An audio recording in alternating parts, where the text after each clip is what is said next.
Заман талабына сай білім беру бүгінгі күннің талабы. Талғар ауданындағы 34-ші орта мектепте робототехника және жасанды интеллект кабинет ашылды.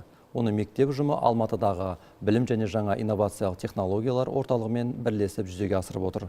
Оқушылардың цифрлық технологияларды игеруге деген ынтасы ерекше. Толығырақ келесі материалда.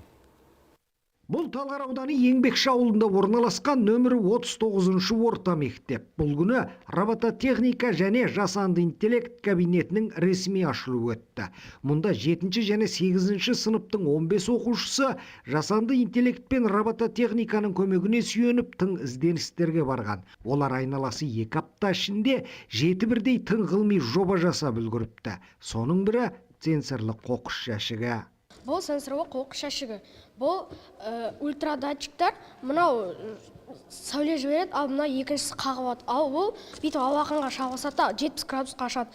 Себебі мына ультрадыбыстық датчик бүйтіп Arduino Uno платасына жібереді. Arduino Uno платасына ішінде математикалық теңдеулер шығады да сервоприводқа 70 градусқа ашылады. Сөйтіп ол қоқыс тастағанға өте ыңғайлы. Өйткені жамс иістер де шықпайды. Адам өмір сүргенге өте ыңғайлы. Осыдан кейін шәкірттер мен ұстаздар жиналыс залында бас қосты. Мұнда әрбір оқушы өздері жасап шыққан жаңа роботтарын көпшілікке таныстырды. Олар шеттерінен қызықты және ұтқыр жобалар. Тек қолайлы жағдай, оңтайлы мүмкіндік болса, оқушылардың инновациялық технологиялар тілін меңгеруге дайын екеніне мұғалімдердің тағы бір мәрте көздері жеткендей болды. Үйдің иесі бір жаққа кеткен болса, ол өзінің жуған кірін далаға жайып кетті. Ал енді аяқ астынан жаңбыр жауатын болса, автоматты түрде жаңағы жаңбыр жауған кезде датчик жұмыс жасап, жайылып тұрған кір балконның астына дейінші, балконға қарай кіріп кетеді. Оны ойлап тауып отырған жаңағы мектептің өздерінің оқушылары. Біздің жастарымыздың қолынан келмейтін іс жоқ қазір. Тек қана оларды, мысалы, бұлақ көрсе көзін аш дейді. Біз олардың кішкене ғана шабыттандырып, көзін ашып, соларға демеу беріп жіберсек, болды, балалар өздері алып кетіп отыр. Бүгінгі жастар өте дарынды. Оқушылар, бүгінгі оқушылар өте дарынды. Оларға тек қана дұрыс бағыт-бағдар бере алсақ болды.